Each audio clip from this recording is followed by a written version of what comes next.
La casa en realidad estaba llena de sombras. Estaban en cada ladrillo, debajo de cada baldosa, tras la cal de las paredes, mezcladas con la argamasa. Aparecían cada vez que mi madre abría la alacena de la cocina, cada vez que descorría las cortinas de la habitación. Surgían de la oscuridad del aljibe, reptaban por debajo de la mesa, se arrastraban por los pasillos. Mi madre las oía respirar junto a la cama, acechar detrás de cada puerta. Ay, Benito, aléjame de este mal de la casa y yo te hago una novena de rodillas, le rezaba el santo. Aléjamelo y yo te subo a la ermita descalzada. Pero en vez de irse, las sombras crecían. Tampoco se las llevó San Cipriano, que protege de las hechicerías, ni San Alejo, que guarda de los enemigos y las envidias, aunque mi madre les pedía cada noche. Llévate estos demonios, Cipriano mío, decía cada vez que notaba el aliento de una de ellas al borde de la cama. Pero las sombras, en lugar de irse, engordaban. Eso es un trocito de Carcoma de Laila Martínez. ¿A quién tenemos al otro lado de nuestro Zoom desde España? Laila, muy bienvenida. ¿Cómo estás? Muy bien, muchas gracias. Encantada de estar aquí, Antonella. Bueno, felicitaciones por Carcoma, felicitaciones además porque nosotros recién estamos conociendo este libro, pero tiene 30 reediciones en España. O sea, es como tú llevas mucho rato hablando de este libro, ¿no? Sí, ahora hace un año y medio más o menos que salió y la verdad es que ha sido mucho por el boca a boca, cómo se ha difundido, pero bueno, ya lleva 14 traducciones y aquí también muchas ediciones, o sea que muy contenta. Bueno, voy a tratar de hacer un resumen difícil del libro. Yo hice una introducción antes del tema. Es sobre un linaje femenino que está de alguna manera atrapado en una casa. Y esa casa fue construida desde un lugar muy malo, diríamos, en términos emocionales, ¿no? Se supone que fue la casa que le regaló el bisabuelo a la bisabuela, como una manera también de decir, yo contigo me comprometo, mientras él se dedicaba a explotar mujeres en una casa de putas, diríamos, derechamente, ¿no? Y esta casa, hecha con tanta malicia, ¿no? Se transforma en un lugar en donde empiezan a llegar sombras y empiezan a llegar sombras. Las sombras se abuenan con la mujer, pero no con el hombre. Y de alguna manera la casa atrapa a estas mujeres y no las deja salir.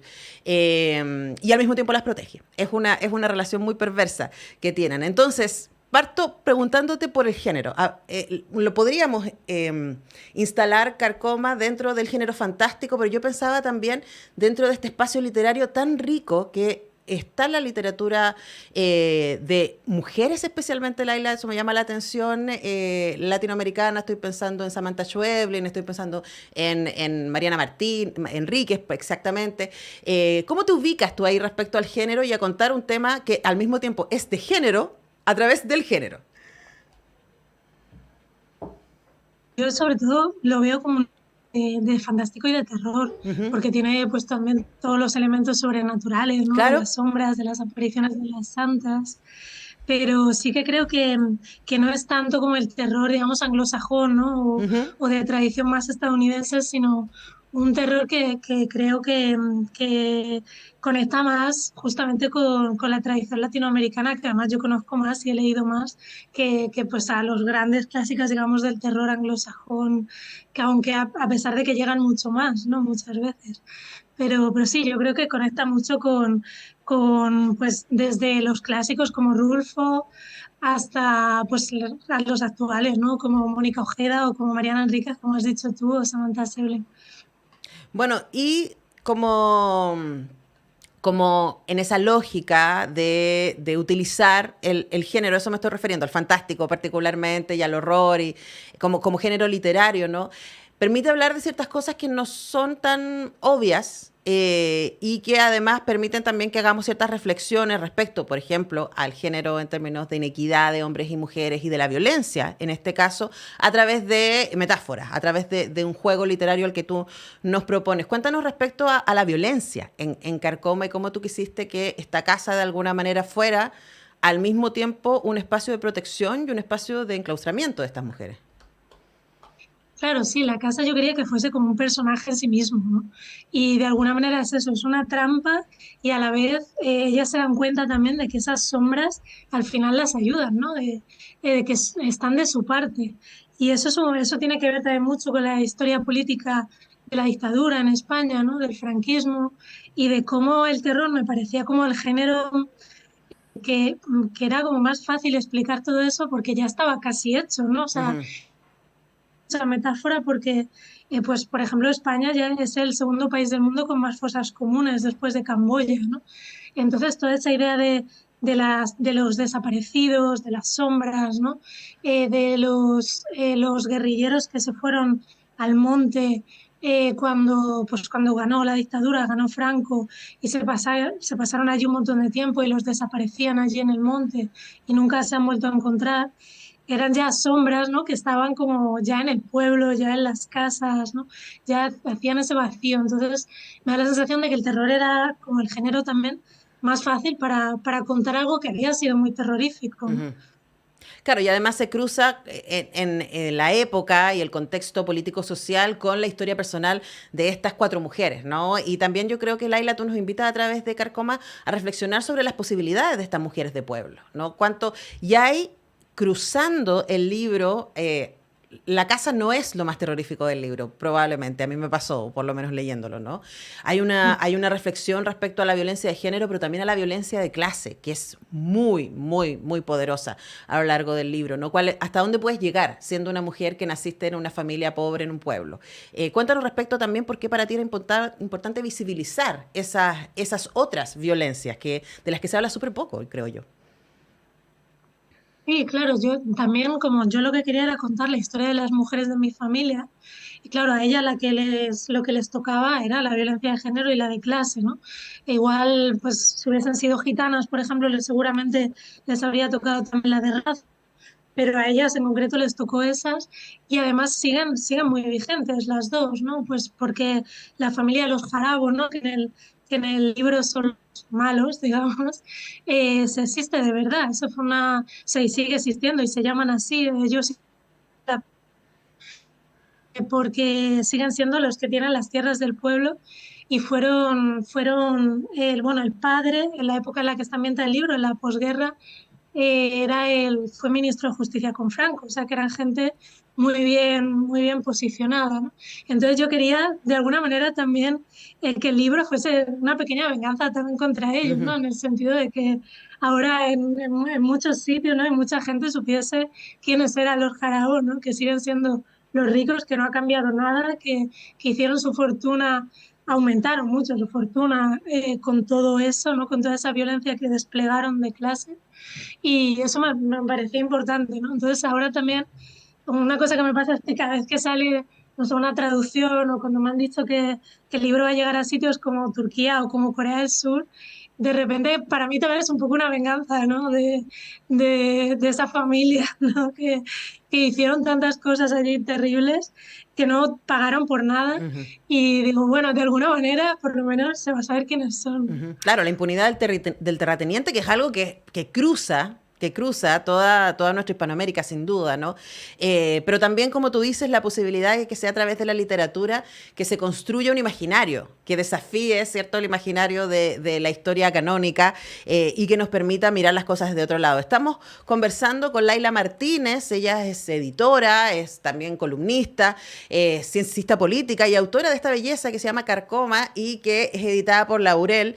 Y yo no sé si tú investigaste a Laurel antes de publicar con ellos, pero es una editorial que a mí me encanta, hacen cosas de verdad muy, muy excepcionales. Entonces, cada vez que a mí me llega un libro de Laurel, yo inmediatamente digo, ya, esto va a estar bueno, ¿no? Quería preguntarte también por este nuevo momento que estás viviendo con la novela, que, como tú dices, se está traduciendo a distintos idiomas, está llegando a lugares distintos. ¿Y qué te pasa, por ejemplo, ahora, Laila, que escuchaste leer un trozo de tu novela con acento chileno?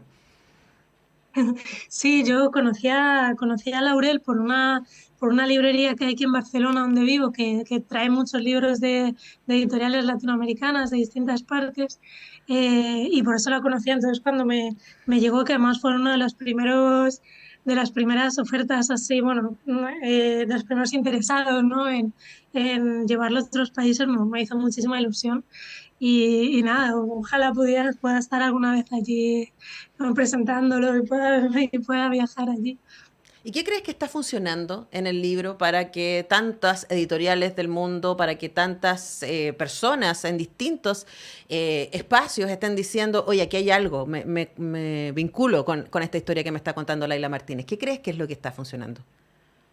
Claro, yo creo que a mí me daba un poco de miedo porque es una historia de alguna manera muy local, ¿no? Que está muy vinculada con una zona además concreta de la península ibérica, ¿no? Ya no solo con España, sino con una zona muy concreta que se ve, por ejemplo, en cómo hablan, ¿no? En las expresiones que utilizan.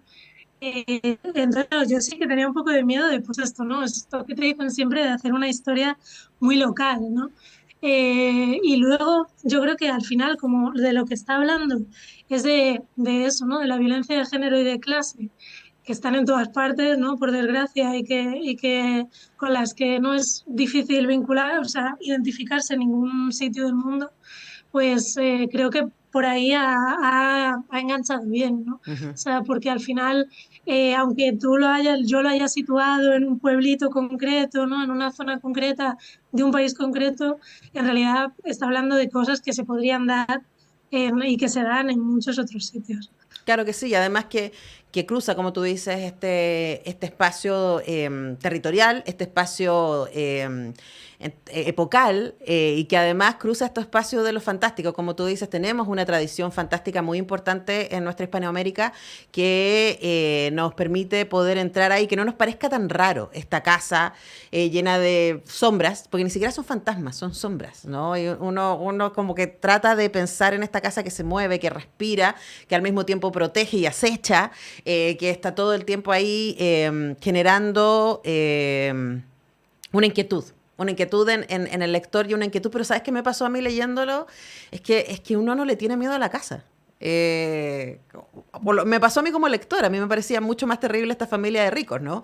Que acechaba a estas mujeres y que de alguna manera les recordaba que este era el orden que se había instituido, que ellos habían instituido y que seguían manejando. Y eso también es una manera de pensar, bueno, tú eres cientista política, Laila, es una manera de pensar la política hoy día. No sé si estás siguiendo lo que está pasando acá en el proceso chileno, pero lo que hemos recibido en el último año es un poco, mira, nosotros somos los que tenemos el poder y no tenemos ni una intención de soltarlo, por lo tanto vamos a hacer todas las capacidades que nos dan nuestros recursos, que no son pocos, para que las cosas se mantengan como se mantienen, especialmente a través de los medios de comunicación y la narración. Por eso es tan interesante lo que tú haces también con esta mirada a través del fantástico respecto a la manera en que están organizadas nuestras sociedades. ¿Qué opinas de esa lectura?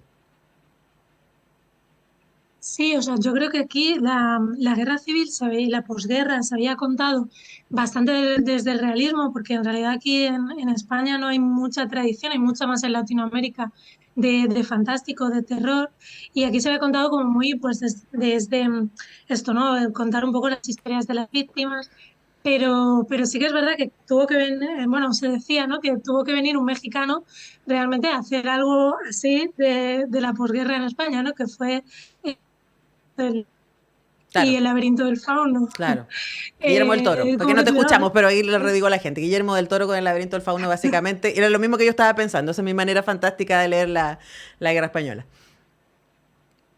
claro, entonces tuvieron que venir como un poco, yo creo, desde esta tradición más latinoamericana a contar también de otra manera, ¿no? Y a poder, pues esto, meter el fantástico o el terror, sobre todo también porque una cosa que yo pienso mucho es que los derrotados, ¿no? Los desaparecidos y los derrotados que se convirtieron en sombras y en fantasmas, ¿no? En el sentido de heridas que no se cerraron, que en el fondo eran de los nuestros, ¿no? O sea, los que ganaron, ellos no tienen apenas desaparecidos, ¿no?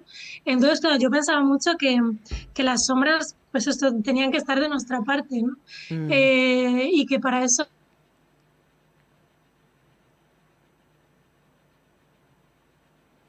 Ay, por ahí en algún momento perdimos el sonido de Laila. Yo la estoy viendo, pero no la estoy escuchando. Algo nos pasó ahí con Y el darte Facebook. cuenta Ahí sí.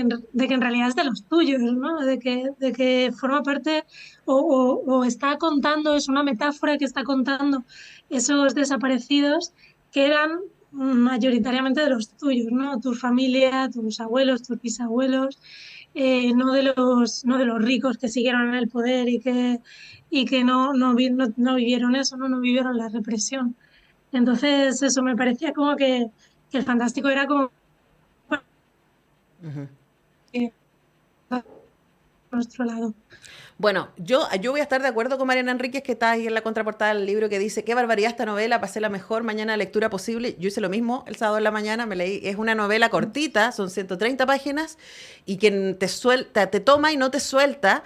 Es muy inquietante, es muy entretenida, y como se habrán dado cuenta a través de la conversación que hemos tenido con su autora Laila Martínez, es una novela que se puede leer desde el fantástico, pero también se puede leer desde la denuncia de género, desde la violencia de clases, desde la historia, por supuesto. Hay un montón de cosas para acercarse a Carcoma de Laila Martínez, publicado en Chile por Laurel. Felicitaciones, Laila, y muchas gracias por este tiempo con Radio Universidad de Chile. Nada, muchas gracias a vosotras, encantada. Un abrazo que llegue hasta Barcelona, además que ciudad más bonita. Te mandamos un abrazo, nosotros vamos a la música, a la pausa y ya regresamos.